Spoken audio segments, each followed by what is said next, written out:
Saturday, February 11th, overlooking a rice paddy in beautiful Yeoju, South Korea, as the sun is setting and a V-shape formation of either geese or swans or something just flew over towards the northwest. Yeah. And we have completed our last full week of teaching in Korea after 4.5 years. And we have two final days, which are going to be kind of like game days. So I don't even know if I don't think they really psychologically count As real teaching. as real. Yeah, and I imagine there's going to be some celebratory cake and, yeah, definitely some games. And I don't, it's going to be bittersweet, when it's like the last 2 days of teaching and then, the kids will be a distant memory before long. It's kind of crazy. Yeah. Well, reflections on my time in Korea. Um, let's see. The food is really good, as we've said a million times. So that's a pro. Got any other pros? Oh wait, there's no street crime at all. Oh, that's So we can huge. wander around at night any part of the country really. I just at in the middle of the night, in the middle of a slum, doesn't matter where, and there will be no danger. No, I can't imagine other parts of the world doing that. I mean, the places that we used to walk around late at night. I mean, we've been pretty much night out since we've been here. So when we used to live in Daegu, we'd be out 2 o'clock in the morning walking through these like factory alleyways.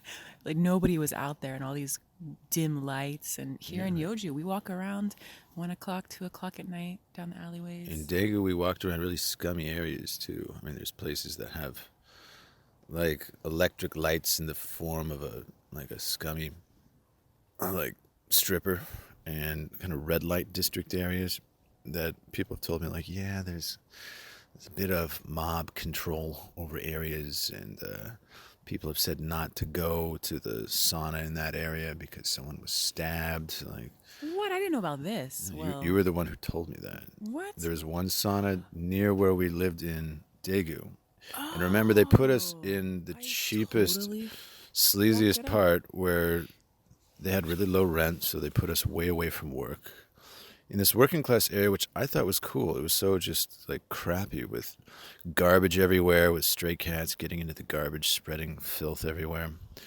And one person said, yeah, their tails are broken. I think that's local people breaking their tails to let everyone know that they're strays rather than like someone else's cat. So maybe you Yeah. can euthanize them if you want to scoop them up without hurting anyone's feelings.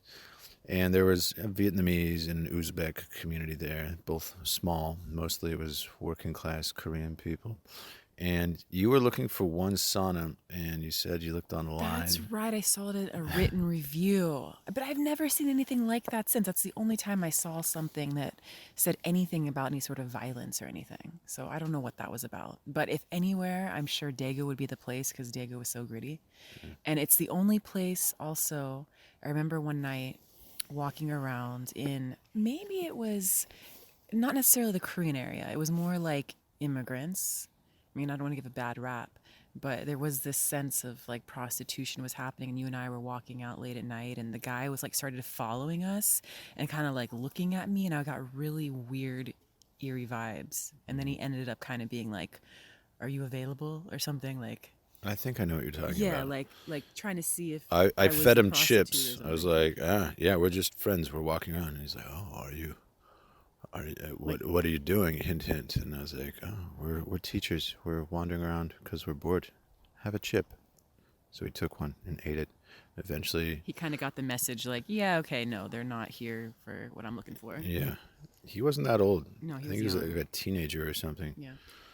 But anyways, I mean, but yeah, so interesting to say that Korea's so safe, and then yet there were these few incidents or these few, Look, there's prostitution is a fact of life here. I yeah. mean, when we first moved here a long time ago, there was like an entire district devoted to it, right next to where we were teaching, which was supposedly had one of the biggest concentrations of like English teaching in the country, on the outskirts of Seoul. Mm-hmm. Not where we are now, and lots of barbershop poles, which We learned later we meant learned meant like massage parlors. special massage. Yeah, so there's probably a way to determine which massage parlors are actually massage parlors and which ones are like, well, pay extra, you get something extra. Yeah, I remember. Like, okay, so I don't know if we shared this story yet, but when we first moved to Daegu, we were walking through the neighborhood, getting to know it, and we wanted some coffee.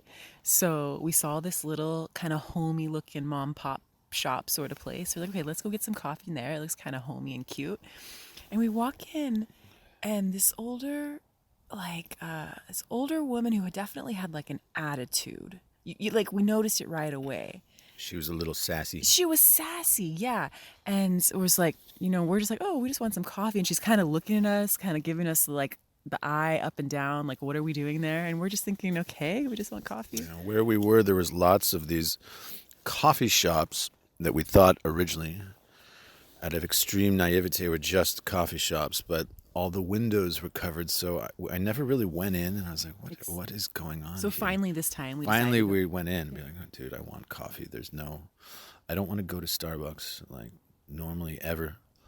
I want to go to a local coffee shop and spend my afternoon drinking coffee. But it wasn't, no, the windows were covered, but it still looked kind of cozy. It didn't look like like, crazy little Yeah. store, no. Yeah, I know. But the windows were covered for a reason. Yeah, like curtains.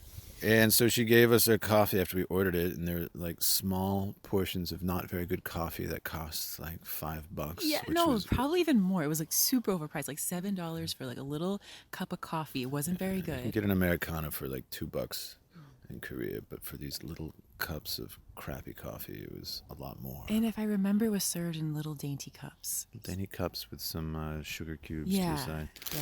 It's So hard to anyways, get coffee without sugar here, by the way, unless you go to a legitimate coffee joint.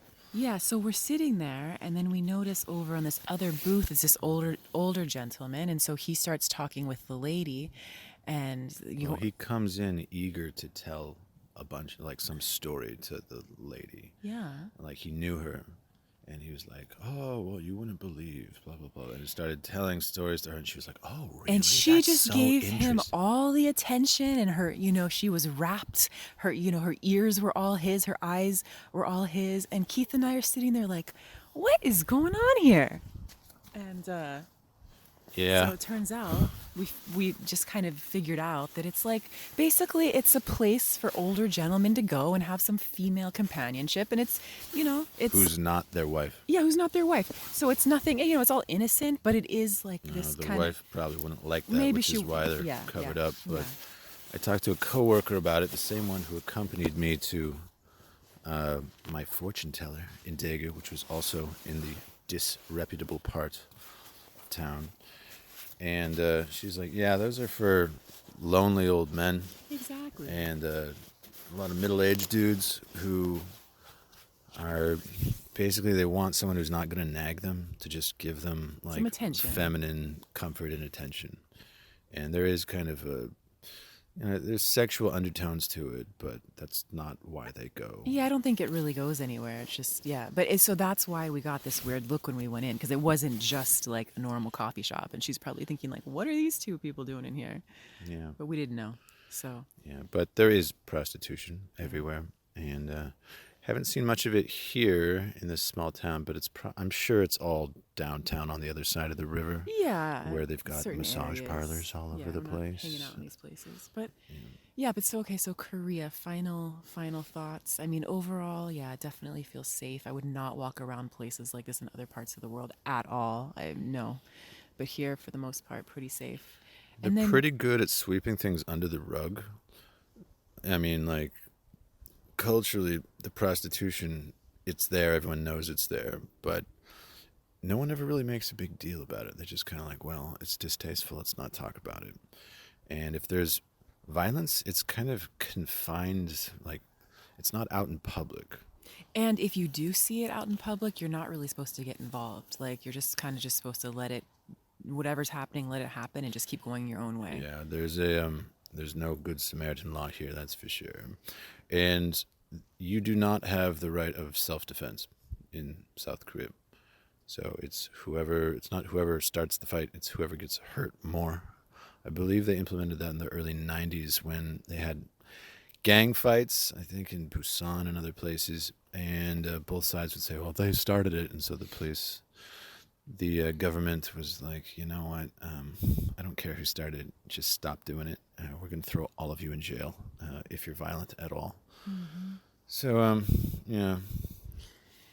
Yeah, I mean, I want this episode to be like the positive aspects, but the fact of the matter is, like, when you live in a place long enough, you really do see both sides, right? And they kind of play into each other. Yeah. So, Well, I mean, positive notes, food is spectacular. yeah. It's some of the best in the world.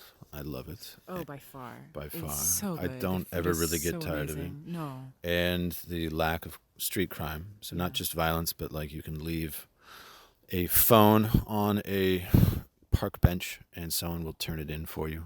Like the idea of Totally. and you see that with kids in the classroom. They don't really steal from each other. Maybe a little bit if they're young and they but even It's it's rare. really rare and the little kids have kind of internalized this rule like you never do that. Yeah. And I think there's no government policy that you can credit for the absence of street crime here. It's just cultural. It's probably the Confucianism, Well, like the undertones of that. I don't I'm know. sure that's part of Very it. good. But I think what the words, I mean, a simple word to describe it is just conservatism. There's an understanding that everyone has their place in society and Yeah. people don't really like to rock the boat that much and cross over boundaries like stealing or challenging authority, that kind of thing. I mean, there is some of that, don't get me wrong, but compared to other places, it's more conservative. But a more detailed description, I'd say probably authoritarian conformity, which is like the system, like your relationship with your boss or your parents or someone who's older than you or in a position of authority over you. That's just not to be questioned. And people, on the other hand, people adapt to that in kind of a sweet way. I feel like people will sometimes confide in each other about how stressed out they are, and they're into the kind of the cutesy aesthetic with little cartoons Yeah, and emoticons drawing and hearts and using little smiley face emoticons all the time. rabbits and So cute little people animals. adapt to a kind of a like a harsh, unforgiving social system where people work really, really long hours for considering how rich the country is. By I think the OECD countries, they work the longest hours or almost the longest hours. I think they're one rank above Japan as far as people just working really hard and long hours. And most Koreans don't like their jobs. I saw another poll that said Koreans don't they are not satisfied with their jobs and they're unhappy because of their jobs. And And it was like a huge amount of it people. It was was a it really was like high I thought it was number. 70, It was like 70 to 80%. 80%. Yeah. And compared to Americans, which were a lot lower, like Americans are more satisfied with their jobs Than than Koreans. Koreans. So what I'm getting at is like there's a conservatism where you don't really challenge your immediate boss, and you're expected to just man up and take it, I guess, and work long hours and be the best individual you can, but without challenging the system. And in a sense, that creates kind of a smooth functioning society. Hmm. But on the other hand, most people aren't happy, and yeah, Yeah, well, and the other thing is, I mean, in America, the land, we have so much land, you know, you could go all the way to New York or LA or Seattle or down to Texas, Austin, whatever. But here, there's not that much land. So it's like you've got the big city of Seoul, and then maybe if you want to go to the ocean, you've got the big city of Busan. And if you want to get away, the farthest you're going to get is the island of Jeju. So, like, you're kind of. Yeah, you're kind of stuck. It's like in a, everybody knows yeah, everybody. in America, there's always this sense of the frontier, Hmm. or the road trip, or going off to the unknown to live life on your own terms, to succeed on your own terms. And that is honestly a dream here. If you talk to a lot of young people, they're like, I want to succeed on my own terms. Which means getting out of here, though, But a often. lot of times you talk to young people, the ones that I teach English to, and everyone wants to learn English here. It's considered a prestige language. They'll say like, yeah, I want to if I can, I love my family, I love my country, all that, but I would love to, live life just free and outside of a very, very stifling social system. The people I talk to, the adults, they confide quite frequently. They're like, yeah, it's, uh, you're out of the system. So, I mean, you don't quite see it, but we're kind of stressed out, and we have so many social expectations of getting the highest grades, working the longest hours, and not challenging authority. And that was one of the first things that when we first came to Korea a long time ago, the school that hired us, they assigned one of their counselors to kind of show us around and talk to us about, get us acquainted with the town. And I said, I really want to learn about Korean culture, the customs. Like, it's fascinating to me how other people live in different parts of the world. Like, what can you show me? And she's like, why would you want to do that? That's, I was like, what? I don't want to be the ugly American who's just wandering around, like, expecting everyone to conform to me. I want to, when in Rome, do as a Roman does. And she's like, no, absolutely not. Don't, like, you're free. You're out of the system. A lot of people aspire to be free like you are. You're a foreigner. Even if you were born here, you'd still be considered a foreigner. And you do not have the weight of all these social expectations placed on you. Mm-hmm. So, and she told that evil story about her father he was a chain smoker, and he would just Oh. bark the word ashtray Oh my gosh. to Oh.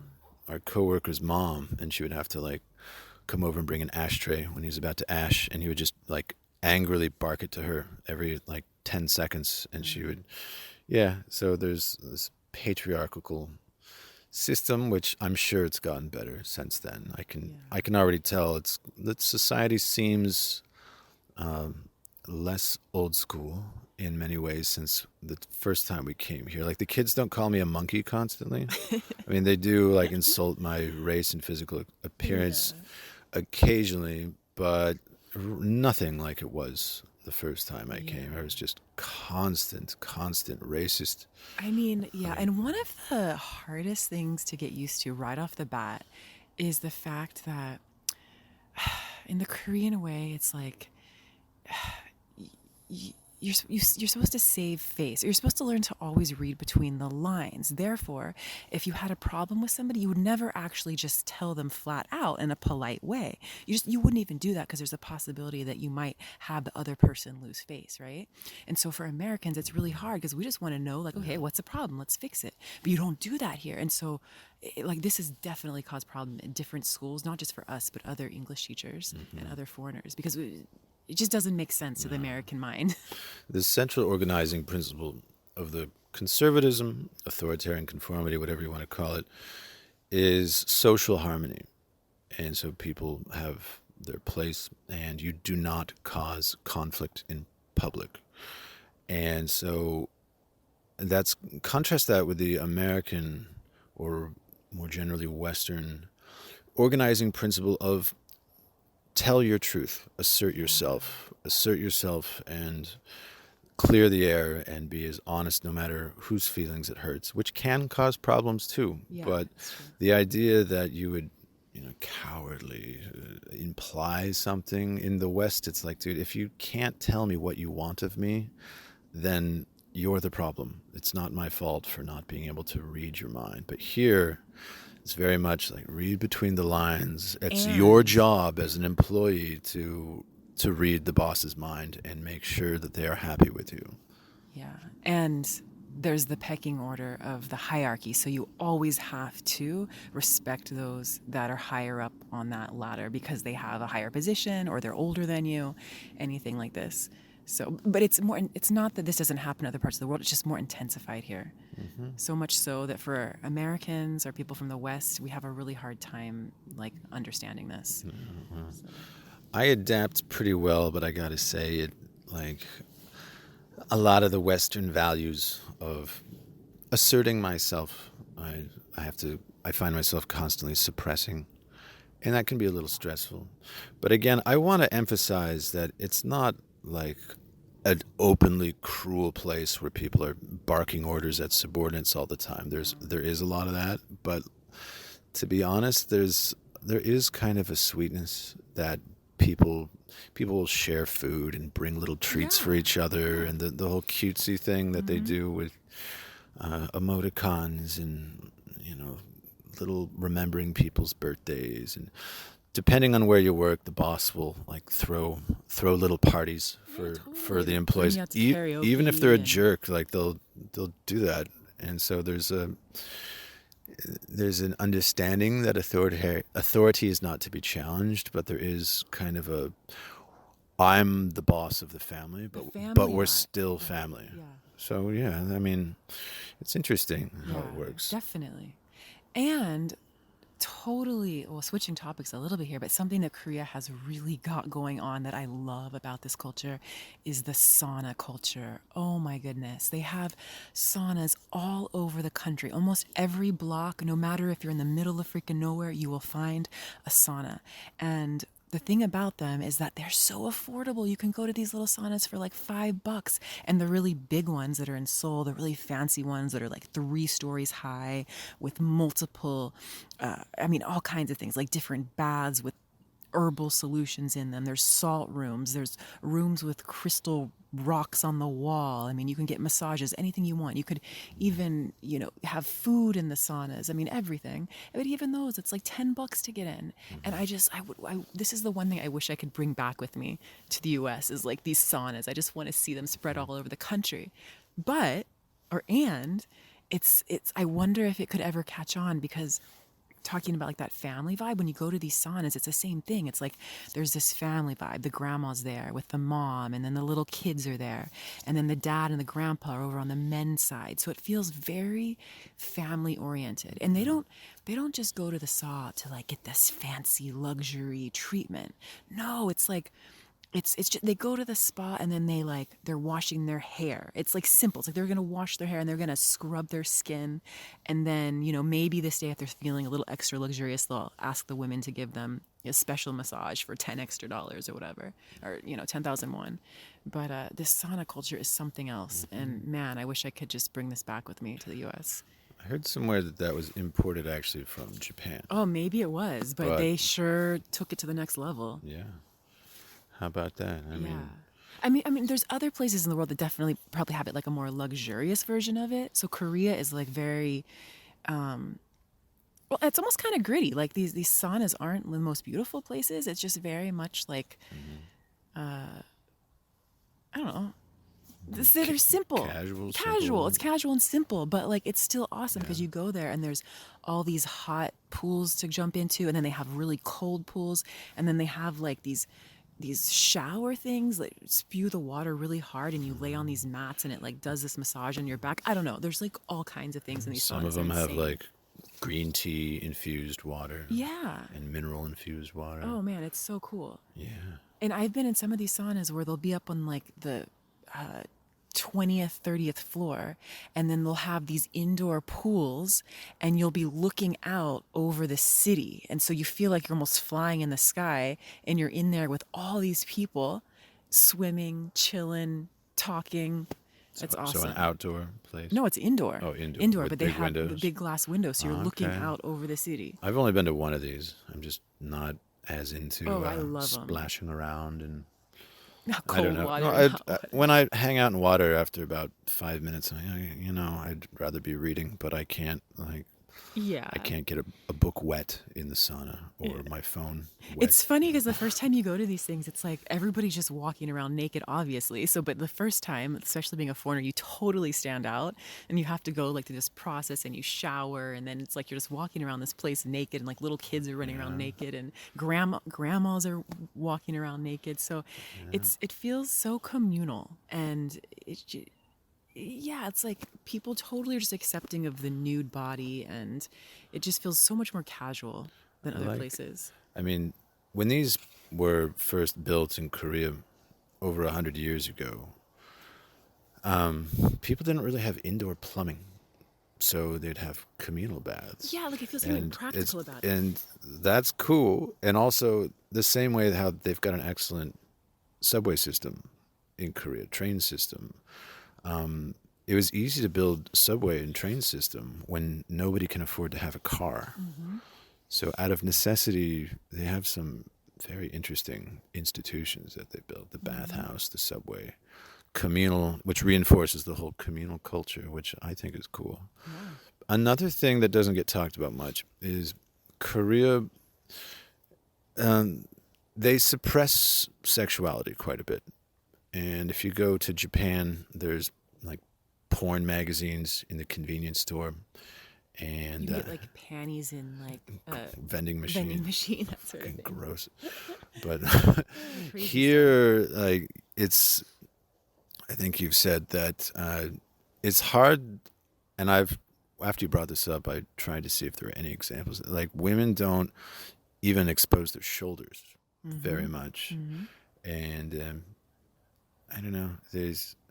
I don't think the eroticism has really arrived here, and again, I think this is part of the whole conservatism thing that sexuality is not really not. I don't want to say promoted, but it's not really acknowledged very much. If you look at the models and people who do advertisements, there's not a lot of sexuality. There's more of a cutesiness and like a virginal teen Yeah. girl thing. And Yeah. even the boys, like the boy bands, these are very androgynous looking men who wear lipstick. Well, androgynous or even more feminine looking than masculine. That's what I meant by androgynous. Okay, Like yeah. They try to make them almost look like girls. yeah, non-threatening, which is Yeah. part of the conservatism thing. Hmm. And And yeah, and you will see advertisements in the subways, and it'll be of a girl, and she'll be on the cover of the soju advertisement, and she looks like she's 10. And like, and she'll be looking at the camera with this coy look, but it's just so strange to me. Like, yeah, to me, it's kind of weird and gross. This yeah. like virginal cutesiness. I'm like, that doesn't appeal to me at all. That's really, I don't even know if it's supposed to be sexual. I think there's an undercurrent of that. And, I, yeah, but again, going back to the whole sauna thing, like in the US, I think if you were to have saunas, a lot of people, like big public saunas, people would kind of sexualize it. Yeah. And here they don't. Like It's the there'd be family like vibe reigns problems, supreme. right? There'd be like weird problems with that. But Yeah, here I it mean, works. yeah, very Yeah. cool. Let's see, anything else? I guess going through my head about the three things that I kept thinking, like, what is? There's something like this place isn't paradise. No place is.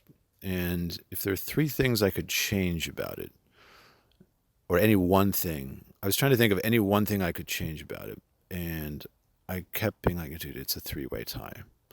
It's a three-way tie between pollution, which is bad, like where you can't see the sun, and it can make And it's it's just bad for you. Yeah. So a three-way tie between the pollution and a lot of the buildings are kind of like ugly and there's monotonous, nothing and beautiful they about they them. don't. No. Sometimes they'll paint them like yellow, like these big cement yellow buildings, and there's not It a looks lot of. very drab, so It's it's kind of a Soviet style, um, like tenement vibe yeah. to a lot of public places, and I like the fact that they don't have sprawl like we have in the U.S. Because they have skyscrapers everywhere. It's But people living, yeah, 20 stories up. people prefer to live in apartments, and but a lot of the buildings are, I don't know. I mean, I love their traditional buildings, but a lot of times those are condemned to be demolished, like as seen as kind of like disgraceful slums. Yeah, and most of Korea does not have the traditional buildings. It's mostly this newer Yeah, concrete slab looking kind of stuff. It's very drab looking and gray. yeah. I don't want to seem like. I mean, a lot of the world lives in kind of monotonous concrete buildings, so I don't want to say that's unique to Korea, but I gotta say, And they have such beautiful old architecture. It's a shame, I you know the know? contrast is noticeable. I like the scummy old factory areas. I don't think Shamar does, but I do. Well, I I like think it when there's like scummy, gritty alleyways to walk down with food and like these cool little restaurants on the side. That's cool. yeah, and a lot of the new buildings, a new development like entertainment complexes. It's very mall Yeah. vibe, very mall kind of casino with bright lights and not a lot of emphasis on I don't know, the human touch, human Mm-hmm. scale. So I don't know, the buildings, the pollution, and I just have to say the racism. Those are the three that are kind of noticeable as less than perfect here. Yeah. So yeah, we've worked for. I've said the students can be racist, and of course the parents, they get that from their parents. And you had a I parent had a parent that who totally. scheduled a like Yes. a shaming over the phone. Tell us Yeah. about that. Well, gosh, I'd kind of forgotten about that. But one time I did something, it was like so minimal. Like, I don't know, I'd like given out a book that had like a little bit of a page was bent just a little bit or something. And so the parent got super mad that I'd given out this book because they had paid for it. So they should have a perfect book, which, okay, I understand. But she got really, really mad about it. I suspect she wasn't just mad about I the don't think book. she was mad just about the book. So, anyways, she told her husband, who I guess who spoke a little English, that he needed to call me and basically give me a talking to. And I'm like, it really weirded me out and kind of freaked me out. Like, it was like, what the heck? I got to talk to this parent about this book. And so eventually, like the next day, I came in and this guy called me. I had to call him like 5 times before he actually picked up the phone. Anyways, I kind of got the vibe he didn't actually want to call, but the wife was kind of pushing him to. But anyways, so in the end, he never even really got mad at me about the book. He just started asking me questions like, what did I think about Korea? And what did I like about his country? And I felt like I was being kind of interrogated. And after I got off the phone call, I was like, oh my God, that was the weirdest thing. And yeah, I definitely got the vibe that I wasn't to be trusted. And yeah, it was just like so strange. You think you can come to our country and give a book with a bent page to Yeah. our little Billy? You think that you can slack off like I you're an know. entitled foreigner? In the end, he actually did have a really great kid. His kid actually was one of my favorite kids, so I was able to tell him all kinds of good stuff about his kid.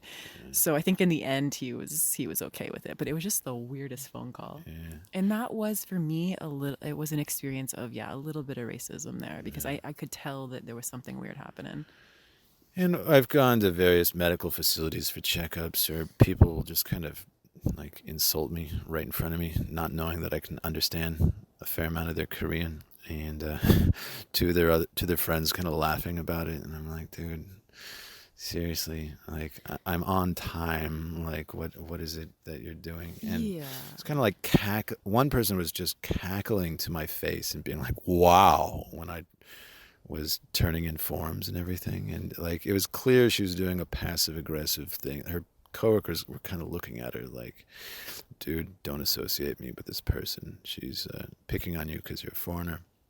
And well, to be fair, I don't know if this is fair, but imagine growing up in a place where everybody looks the same, everybody eats the same food, everybody, like, the land isn't that big, so you're all kind of like stuck close to each other. And so the racism thing, like, I don't know. It's just like if everybody looks the same and thinks the same and does the same thing, and then you're not that, you stick out. Whereas in America, it's like we have the melting pot, so we're used to having all kinds of cultures, all types Yeah, of skin tones. I understand that, but I did see one study that was, I think, done 5 years ago about racist attitudes around the world, and I believe the question was like, how positive and how negative do you feel about someone of a different race moving into your neighborhood? And one, they did a comprehensive study of every country they could get. There were a few African countries. I think Democratic Republic of the Congo was not pulled because the eastern part of the country is too inaccessible, and a few others like North Korea. But they said like the people who scored on the tests, like the least racist, were Latin America and the English-speaking world, with some variations. And weirdly, they found, well, they said the worst place was India, which really surprised me.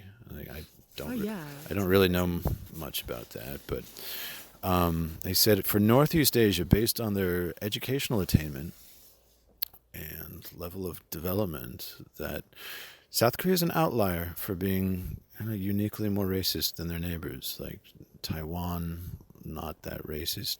Japan, more racist than the West, but not as racist as South Korea. So there are other countries with similar development levels in this part of the world where they're not as racist. And I suspect the South Korean racism, a lot of it comes from the fact that their country's divided, and so there's kind of Yeah. a longing to be treated with respect, Yeah. and so they don't like the idea of sharing what little they have. Like, who knows the psychology? A lot of it's North Korean propaganda, which, Yeah. as we've explained, is like incredibly racist. I mean, the amount of shit that they put out, like calling Barack Obama a monkey and just on and on like that. I think they've scapegoated the Jews before, and plenty of other shit that I won't repeat. But yeah, there is a racism here, and I'll be glad to get away from it. I mean, you see it not just from the parents and kids, but the bosses too. Um, Yeah. should I mention the? I know. I don't think we have to go into Nah, that. okay, yeah, but We have a pretty big story. I think we'll hold on to that one for a yeah, while. it's bad. It's pretty bad. Yeah. Juicy. And Juicy, but yeah, very juicy, very bad. A lot of criminality and institutions that don't work because we're foreigners. I suspect they're like, well, and our current boss, saint that she is, she's like, yeah, we have a. I can't remember the word she used. I said, yeah, in America we call someone who's got a cushy job that doesn't do anything. We call that a sinecure. And she was like, yeah, we call that something something. But she's like, yeah, a lot of government jobs in Korea, they don't do anything. They just kind of hang out at the office, enjoy the perks, collect a paycheck, and it's all a political patronage thing. And she was saying that they're bad to begin with, but then when it comes to foreigners, they know they can just kind of wait us out and be like, whatever. because we'll be gone in a year. Be or gone, two. and they can, and frequently they'll pretend that they don't speak English, and even when we do get someone who speaks more Korean than we do, they'll kind of give us the runaround and just kind Yeah. of ignore us for as long as possible. Well, and I even remember seeing an article in the New York Times, and it talked about Korea and how there is like everybody knows there's a Korean word for it that like the higher up or the boss will bully the ones below, and like in Korea this is done to like a more intense level. So I wish I remember the word. That So I got to say, we're not really subject to that ourselves because we're seen as outsiders of that system, and the bullying tends to be more towards people inside, yeah. towards other Koreans. I don't remember the word. I don't think I ever learned the word that you're describing, but I know the concept, and I've But seen that even in quite a bit. politics, it plays out too. Yeah, people So who are older or whatever, or at a higher rank, and I've seen people treat coworkers of mine like shit, and like right in front of me, and me being like, "What are you doing? What are you doing? Like, do you know that? Like, do you really think that I'm going to respect you for treating someone like shit who hasn't done anything wrong, and you're doing it just to throw your weight around?"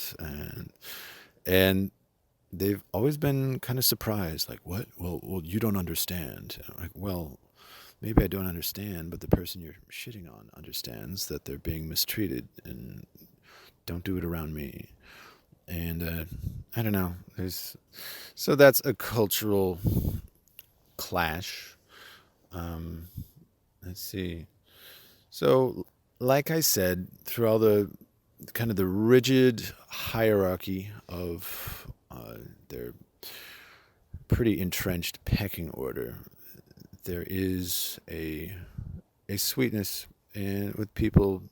When we go hiking, people will yeah. share food when they get to the top, and will generally try to again avoid conflict. The kind of shitting on people at work is generally done when you're plugged into a relationship indoors. It's not like people would go start treating people like shit in public or anything. Yeah.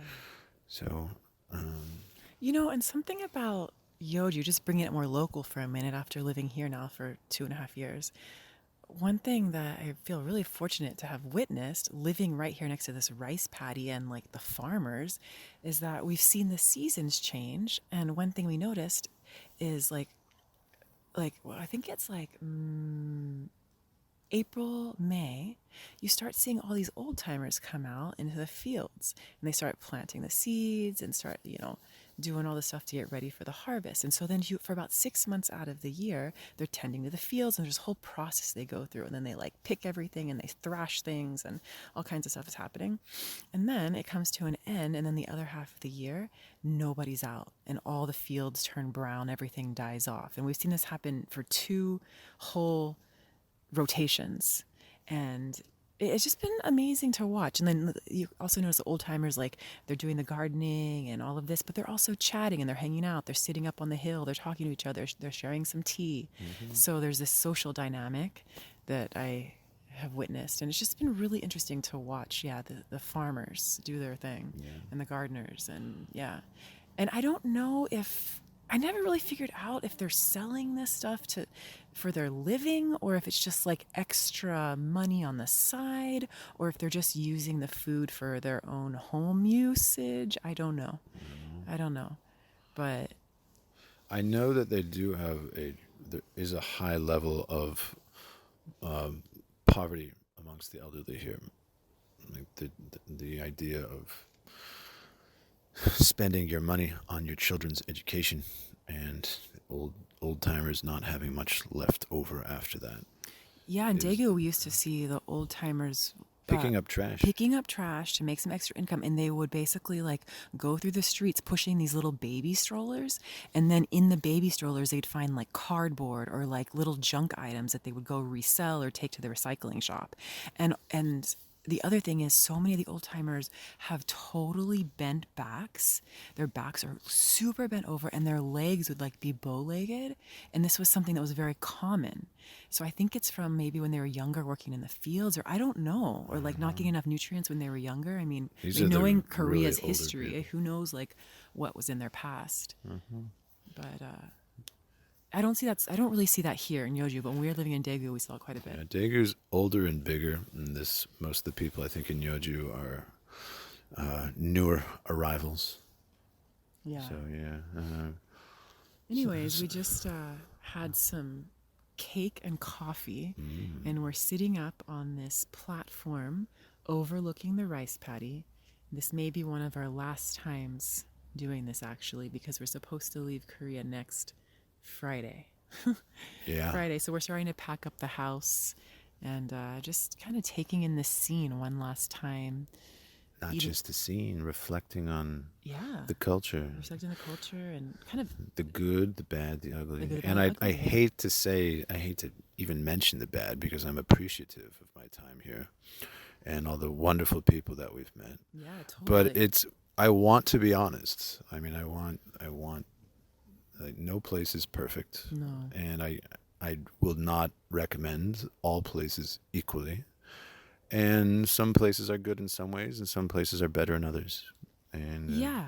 And I mean, I think, the longer you live in a place, the more you see into all sides of it, which also means the like darker sides. yeah. Yeah. So, Another thing that I don't think we've mentioned, well, maybe a little bit, but we work in the Hagwon system. So these are private academies, and we teach English. And I think, I don't know, you can kind of imagine what it does to a culture when kids are basically constantly supervised.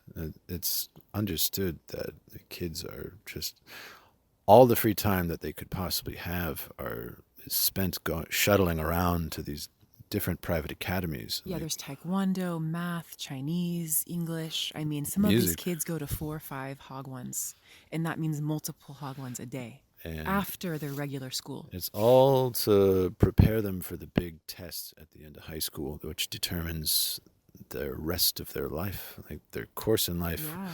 which college they get into and what job they get. And to me, it's known here that like that's it. Your life is structured around that test, and Pretty much determined. it's Yeah. determined. And so whether you like it or not, that's what, to me, I've thought maybe it's analogous to the old uh, Western European belief in heaven and hell, in the sense that it's an institution that people believe needs to exist to like fear of hell to guarantee social cohesion. Mm. So instead of belief in hell and all the churchy requirements and morality around that, there's a superstitious belief in the primacy of the big test. And it's easy to. One thing about English teaching, they've said over and over again, studies have shown this, that Koreans spend about twice on average as many hours studying English as they should to learn the language. And that's because of the way that it's taught, which is rote memorization. It's just constant, like memorize these words and this grammar and how to do sentences and prepare for the test. So So, often they can do the written aspects of the language, but speaking it is a whole nother game, yeah, and they're not so good at doing that. Yeah, conversational. So it takes, based on the complexity of English grammar and how different it is from Korean, it should take X amount of hours, um, or according to linguists, but it takes about twice as long because they teach it for the test. Like it's all to gear up for the big test. hmm And you can point that out, but there is, like, I think I would call it a superstitious belief that this test is the most important aspect of society that organizes everyone's lives. So to have all these kids, like, as soon as they're around, I don't know, early elementary school, it's just constant. Well, I started teaching kindergartners this last 2 years. I mean, Yeah. they had never spoken any English whatsoever, and I was their first Yeah, teacher. I've taught And preschool. I yeah, mean, and a lot of them, I guess it socializes them.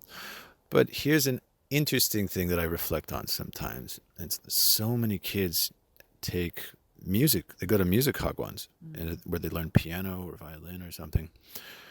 And I would think where a culture where so many people, so many kids learn an instrument, and it's just accepted that it's one of the more important things that you learn. Like if you want to be a well-rounded kid, you got to go to a music hagwon.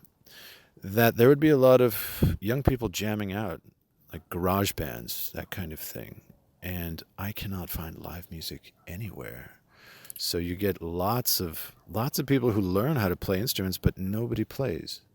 they don't really do so much with it. I mean, And that for as to many as me, are learning, anyhow, I'm sure it like, exists, but okay, so you can force feed kids how to learn stuff, but what do they do with it? I mean, if you're constantly supervised and don't have any free time as a kid, then I'm afraid that you are going to lose something in the process. There's a lot of creativity that gets stamped out, and I gotta say, it shows in a lot of the music and entertainment. It's just plagiarism is oh, rampant. so I much. walk into a gym or a supermarket Convenience or store. convenience store, anything, and I hear a chunk of music or like a stretch of music that's directly taken from a 1980s song from Britain or the US.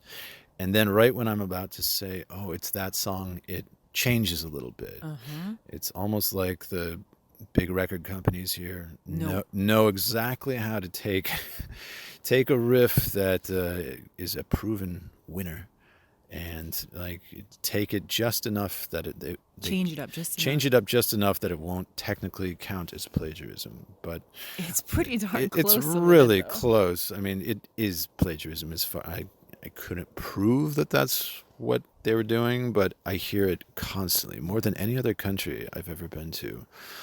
And seeing it in movies too, just seen like shot for shot, straight copying from American movies, Western European movies. And yeah, so I don't know what to say about that. Besides, I kind of doubt that Korea will drop their really regimented childhood, which is all built childhoods that are built towards taking the big test that will Yeah. determine their life. I just don't see that changing. Governments can rise and fall, but that just seems central. I hope that if the rest of the world adapts to a more creative and holistic way of education, that eventually Yeah. Korea will kind of, through Hmm. international peer pressure, be like, you know what, we're falling behind because our education system is a little too Doesn't encourage doesn't creativity. encourage creativity. Yeah. And you know, and again, I've seen this with kids where I'm trying, like, that's the most difficult part of a lot of I don't we don't really do essays anymore, but any sort of creative writing, like some of the best kids, they just stare at me like they don't know, and I say, well, do anything you want, What just would happen if you took a rocket to the moon and they don't have an answer? Like they the most doesn't that compute. some of the kids will say, well, okay, a rocket to them, I can't do that because the teacher just said that, but I took a plane to Mars, and and I'm like, that doesn't count, dude. New. So I do a creativity exercise with my kids every day, where I will draw anything that they come up with, unless they're just ripping off the kid who just said their idea. And sometimes I get some good stuff, and but a lot of times the kids will just want me to draw characters from little video games that they play, Yeah. and I'll be like, okay, but they have to be doing something crazy. All right, that's fun for me to draw. But so yeah, that's, and again, there's no street crime. Yeah. You know, Really into the whole I idea. just After living somewhere that it feels so safe all the time, it's cozy in its conservatism, yeah. but it is conservative. Like But the the I positive side is that we're safe. And, as we travel other parts of the world, that is something that's going to go away very quickly. hmm And we're going to have to be looking over our shoulder. You have to be on guard when you're in different places. hmm But Korea never really felt that so much at all. hmm I'm kind of spoiled in that way now. Like it's to be living in a place where, I mean, you can leave money on the ground, it'll still be there. For the most part, people aren't even going to touch it. Yeah. But there's always been a history of xenophobia here, like massacring shipwrecked sailors, that kind of thing. And I think more recently, Lee Jae-myung, who was the runner-up for the presidential election, he's a known criminal who was mayor of a town where he was behind some shady real estate deals, where the city bought a parcel that he owned through a shell company for, I think, $400 million. I think at least 4 people involved in that ended up dead. And anyway, he keeps getting summoned to the prosecutor's office. That's on the news every time I go to the bank. I see it. Anyway, that guy was governor of Gyeonggi-do province, where we were, and he was the guy who mandated that all the foreigners have to get COVID tests, even though we have less of a rate of COVID infection than Koreans do. And a lot of people were saying, international pandemic specialists, they're saying, dude, if you're going to take people who have a lower rate of pandemic susceptibility and make them all stand in line with each other for no other reason than it's a political stunt to scapegoat foreigners, you're going to make the pandemic worse because you're creating a new vector for spreading this thing. But yeah, that kind of thing happens all the time here, and it's not really talked about, but and it shows up in their movies sometimes. There's some movies where they'll have allegories for the sinister Americans, who Yeah. are basically a cabal of Illuminati type people who are manipulating Korea from behind the scenes. And I think the movie The Host, if you've ever seen that, that was based on a true story, where it became this giant scandal that a U.S. military base around Seoul was dumping a fair amount of treated wastewater into the Han River, because that's where you put treated wastewater. People found out about it and thought the sinister foreigners were tainting their pure country. And around the same time, there was a massive discharge of just straight, it was like paint thinner or something, just Oh, on much bigger scale from Korean industry, like straight into the river, causing a man. die-off, just awful. And it got almost no coverage. Hmm. Nobody cared because it was domestic. Hmm. Whereas, yeah, where it's, you can never go broke scapegoating the foreigners. Oh. So, but that made it into the movie, a monster movie called The Host, where the sinister, weird, of course, they had to have a weird looking white guy with, I think he had a shaved head, Anyway, they picked a guy who's weird looking with like white makeup on his face, whispering into the ear of his Korean assistant, like, "Yes, we're going to put all the chemicals Wow. down the drain." Ha ha! And it spawns a monster, and it becomes an allegory for Korea being tainted by foreign, uh, toxic foreign influence, and ugh, yeah. And it's entertaining enough that you could watch it and maybe ignore some of the racist elements, but yeah. So again, racism bad, safety good, food good, pollution bad, Yeah. ugly newer buildings bad, really cool old but disappearing buildings very good. Yeah. They used to have soju tents in Mm-hmm. Seoul where they'd have tents on the street. It was so cozy. In the dead of winter, you can go and have like mussel and clam soup with a bunch of soju. Yeah, little street food. Street food, and just like sit right up next to total strangers. But they've been almost entirely demolished by developers. They Mm-hmm. paid thugs break to totally break up the soju tents. So that's another cool aspect of Korea that's been sacrificed on the altar of development and making the place look more like a high-tech shopping mall, I guess. Yeah. So other good things, more experimentation with ice cream. Yes. In America, we've got pretty entrenched flavors Yeah. like strawberry, chocolate, caramel, Rocky Road. vanilla, and cookies and cream, and a few others, certain fruits. But here, gotta have my corn cone. So there's corn flavored ice cream. Sweet potato ice cream. Sweet potato ice cream. There's chicken barbecue sauce flavored, like ice cream with like barbecue sauce in it. Wow. And Well, of course, green tea ice cream. That's maybe not so out there. yeah, I love green tea ice cream. Let's see, there was some other ones. I think the barbecue ice cream kind of wins as Barbecue being the is strangest of all. red bean is pretty common. Oh yeah, red bean but ice cream. you don't really get that in the U.S. I love those. Is it mochis? Are those Yeah, mochis. Japanese? I think don't- they started out as Yeah, Japanese, they had those here too. Those are really good. And some of the ice creams have this like ricey layer that's in them, and that actually goes really well with the ice cream. Glutinous The glutinous rice dough, layer. yeah. Yeah.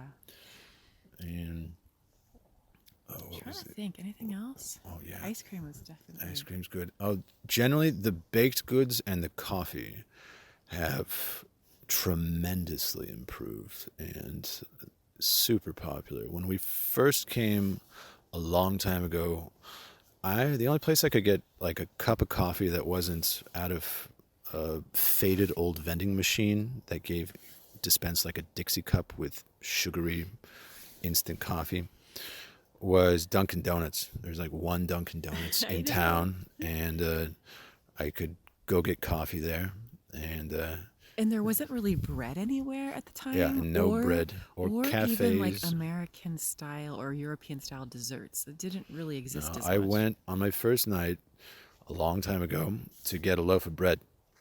I thought I could make some cheap and easy sandwiches. And I got a loaf of bread, like the only thing in the bakery that didn't have like sugary stuff on it, and because it was seen as kind of a luxury like cake or something at the time. So I got a loaf of bread, and there was, of course, like a few veins of frosting going through the whole loaf of bread, and I was It like, couldn't be "What?" just bread. But I learned quickly, like it's just not a bread culture, you know. So But they've gotten better. And now but there's since coffee shops since then, I'm everywhere. just amazed at how good the baked goods are. I mean, Korea does food; they really do. And cafes are like the thing. That's kind of the closest thing to a place where you can go, where it's unsupervised and casual, and people can hang out and study. People can hang out with their friends without it being formal and planned. You know? Yeah, coffee shops are everywhere. Everywhere now. Before And really nice ones. there was too. no Starbucks. There was one Starbucks in Seoul that I remember seeing. I thought that was the first, but now I'm like, was it really the first? I don't know, but they're impossible. So yeah, those have taken off. I'm not saying that's necessarily a good thing. I'm just astonished at how much the baked goods have improved. Like Yeah. wonderful desserts and cheesecakes and all kinds of things. And so that part has changed. Um, um, Anything else? As we um, stand up here on this hill, oh, I'm actually noticing the guy who lives down the way with that little fireplace, wooden fireplace hut kind of place. with the kiln. Yeah, or like no, the other direction. There's a guy that lives in that little house, and he has all the wood chopped outside of his Oh, house. yeah. I think he's started up a fire because I'm smelling smoke in the air. Are you smelling that? It smells kind of homey. Yeah. It smells like that mixed with chicken. I don't know what that's about. Yeah, well, Anyways. another good thing, I don't need a car in Korea at all. Like, ever. Like, the entire place is geared towards taxis, which we used to have to tell people in broken Korean where to go, but now we've got apps that pre-send the route we want, and so you can just Way easier. send out an SOS signal anywhere you want, and they'll come and get you and take you wherever. Yeah, So it's reasonably priced, so you can actually use Yeah. them. It's not like being in New York where it's like $50 to just go a few blocks or something. So that's another pro. Like their taxis, you don't need a car here in America. You really do need a car. And another weird aspect, I don't think we've talked about this yet. As part of the cozy conservatism of the place, in our apartment there is an intercom system, and it is in the middle of our apartment, Yeah, and it goes off with almost once a day. almost one. There are days where it goes off 5 times a day, No. at 7:30 in the morning to at least like Oh, 9 at No, night. probably even later. Yeah, and it's depending on the grizzled old man who's like the security guard down at the bottom, reading announcements to everyone. Yeah, so it's not like a bell or buzzer. It's a guy like, saying stuff in Well, it Korean. starts with a buzzer, ding, dong, dong. Oh, yeah. It's like a bell, and it's really loud. It sounds like he's a drill sergeant giving commands. And It's he will, so unnerving. depending on the person, he will just sound like he's barking orders. I call it our daily scolding. He sounds like he's scolding everyone in the apartment. He's like, "And all right, prisoners, remember to Take out your trash." take out your trash." And recycle. And I used to translate it more actively. Now I just tune it out. But sometimes when I've tried to figure out what he's saying, it's usually he's talking about like frozen pipes, and well, in the winter Yeah, like he gives warnings about wrapping pipes. that kind of thing, and he about cars being parked in the wrong place and people putting garbage in the wrong place. It's just bizarre to me. I can't imagine any place in America tolerating Putting up with that. just this No loud way. bellowing scolding. Like I could be in the middle of a Zoom conference and this loud old man will just start barking orders and scolding me. Like in the middle of my home, I'll have to pause movies or Well, the worst is Saturday and Sunday mornings, and you're trying to get a little extra sleep.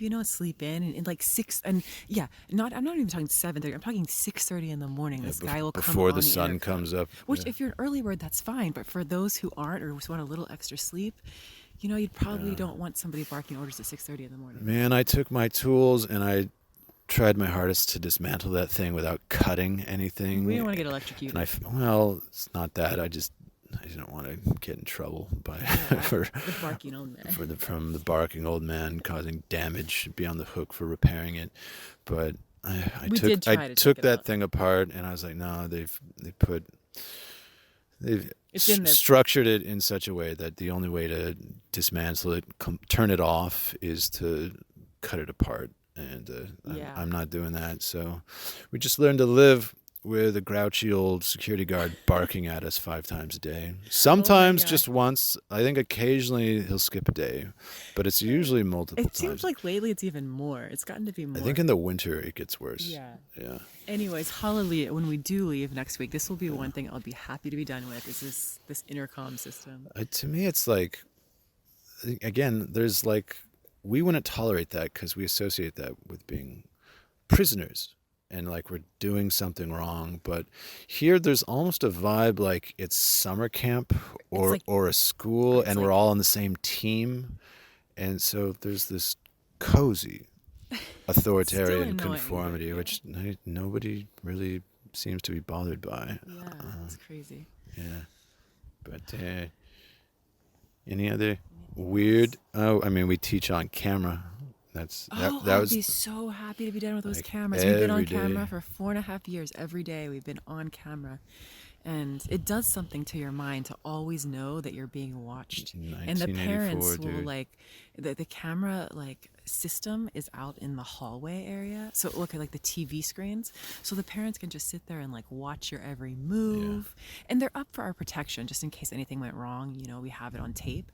But to constantly be working and being monitored by these webcams is so annoying. Yeah. And I'll be so happy to be off camera. We've worked in other places where the management is just staffed by just incompetents who know that because they're not teachers, they have to justify their job working at an academy, and they'll kind of nitpick what you're doing on camera and give you contradictory advice and try to get you to read between the lines about what you're doing wrong. And Well, I'll be like, and they've used it to spy on teachers and listen to conversations and then use what's said in conversations yeah, against them or have talkings to our with it. place in Daegu, they have cameras in the office, outside of the The classrooms, teacher office in the teacher office, like far away from the classrooms where we have computers where we write reports, that kind of and thing, personal and conversations. personal conversations. And they'll just blatantly spy. And here, there's a weird. I was warned by coworkers. They're like, yes, spying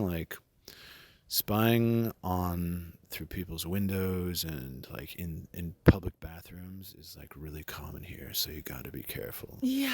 So just remember, everything that I say that might come off as kind of critical of Korea culture, it's always brought up to me by Korean people. Like nothing I'm saying is particularly original, although I'll take credit for being articulate, Yes. But the whole spying thing, and that can be it's weird. You see it when we go out in public, and people will walk behind us and try try to listen to what we're saying, and we'll be sitting on a bench, and a car will come and park directly behind us with their car lights on, shining That's the into other. our faces, and we'll turn around and look at them and be like, what? And they have tinted windows, and they'll just keep the car on with the lights shining in our face. And this is almost every time we go out and sit down in a place next to a parking lot. Like, there'll be an empty parking lot, and a car will just come, Shine their drive, headlights on us, and and just park directly behind us with their lights on. they won't turn the lights And off. they won't turn it off, and it's not considered, well, maybe it is considered rude, but they think that because we're foreigners that we don't count or I something. don't think they. I don't think they notice it or pay attention because this has happened multiple times. I'm like, why are No, they not turning their it lights off? They're feels shining the in our same eyes. kind of like the privacy violation Yeah.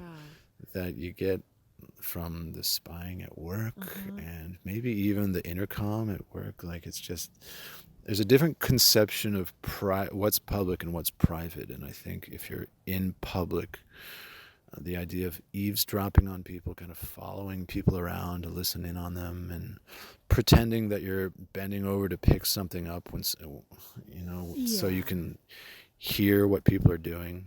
I mean, I do think the fact that we live in Yeoju, there's not a lot of foreigners. I mean, in fact, I've maybe seen a handful the whole time we've been here. So, like, when they see us and they hear us speaking English, they kind of want to, like, listen in. Maybe they're trying to see if they can understand some of it. I don't know.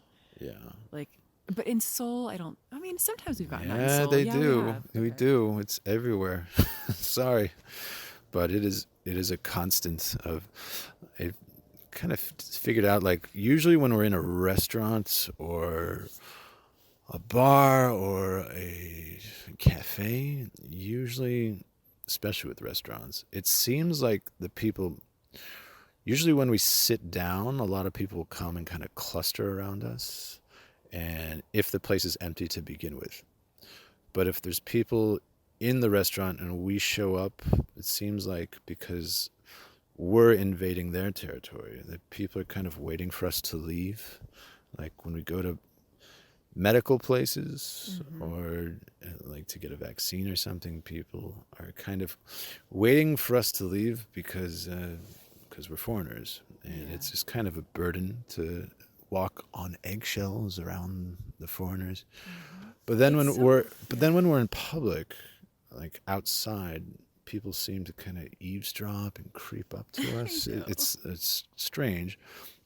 It's so And I wonder weird. because they probably think that we might be standoffish, that we generally like space in America. Yeah, And so they people. might think that we're like cold and avoidant or something like that. I But definitely think the personal space preference is different. I think, yeah, for sure, Americans are used to having more space around them, whereas Koreans are more comfortable being kind of close up to each other. the kids are like that too. They're Yeah, just it's like that they're family. touchier, Yeah, family kind of vibe. Yeah. yeah. Well, Anything else you want to praise? praise, praise, What do you want praise. to praise? I don't want this to turn into I us just know. complaining, but I want to give a well-rounded picture of our time here. There are things that if you've come here, you're going to be kind of weirded out, and you should be prepared for. But Yeah.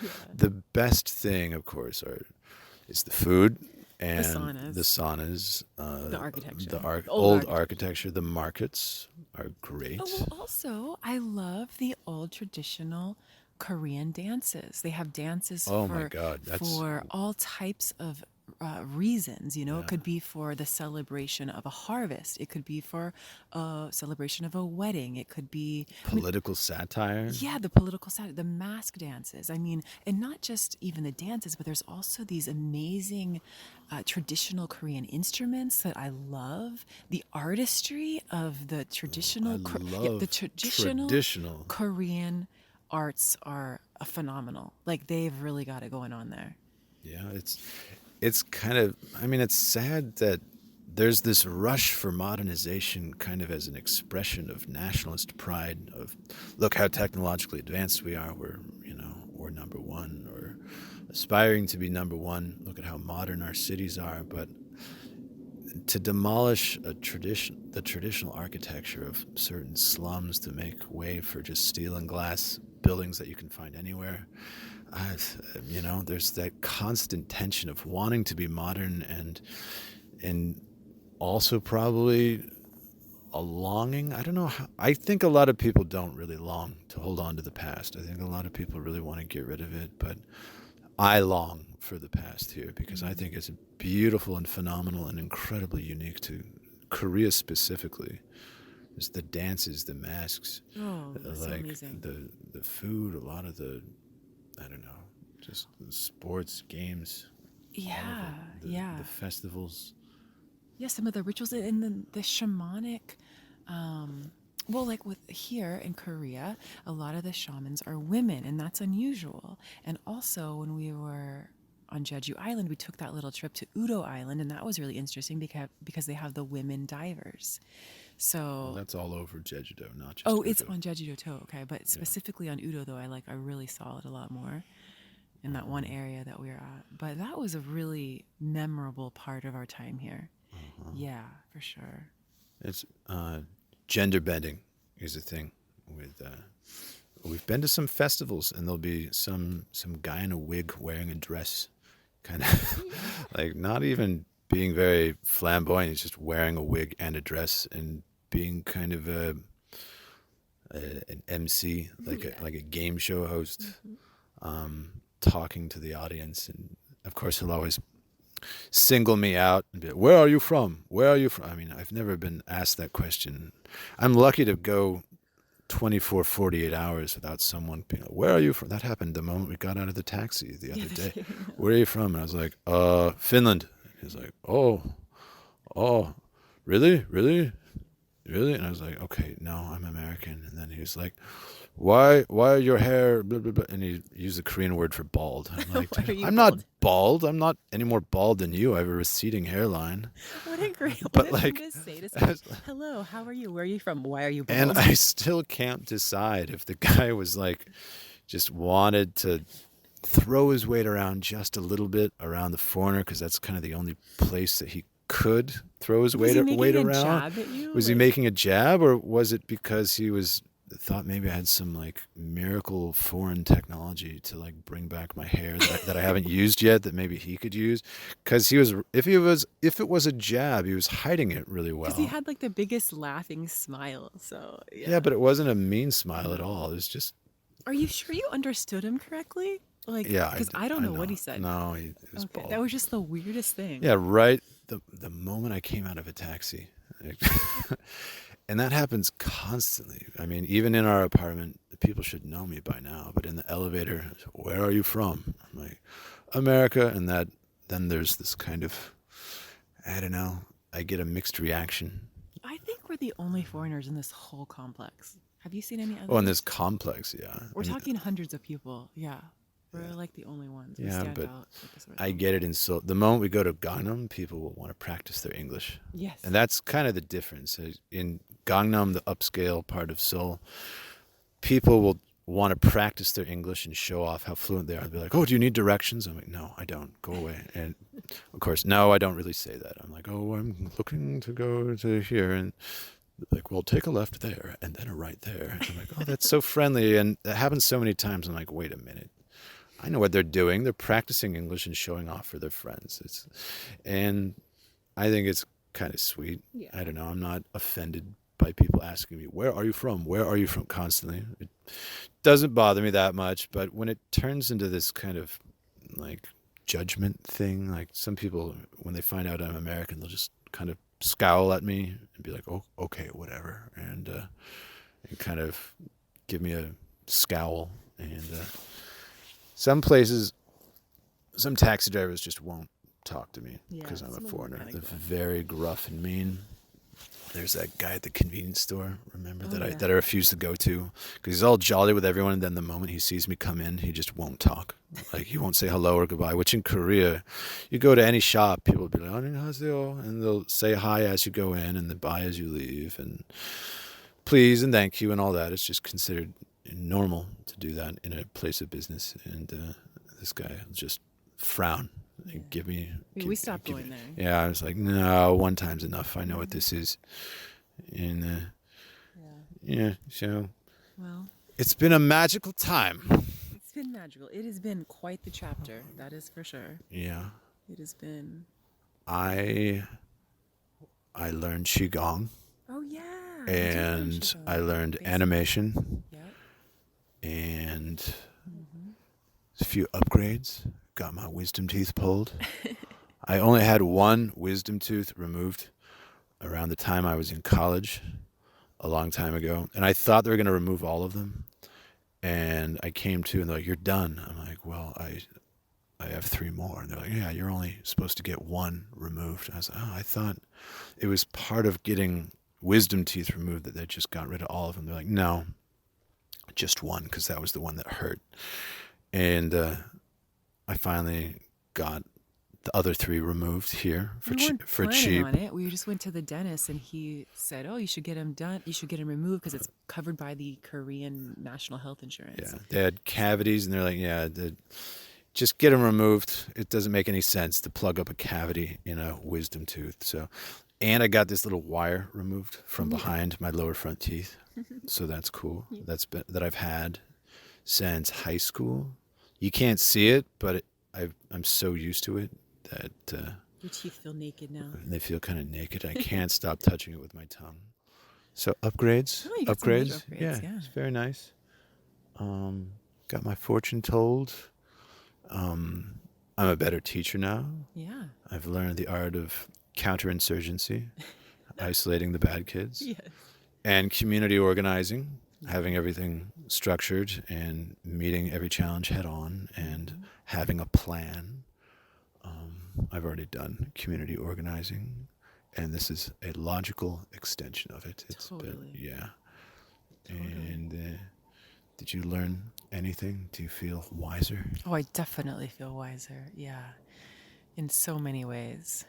But yeah, teaching, it's interesting.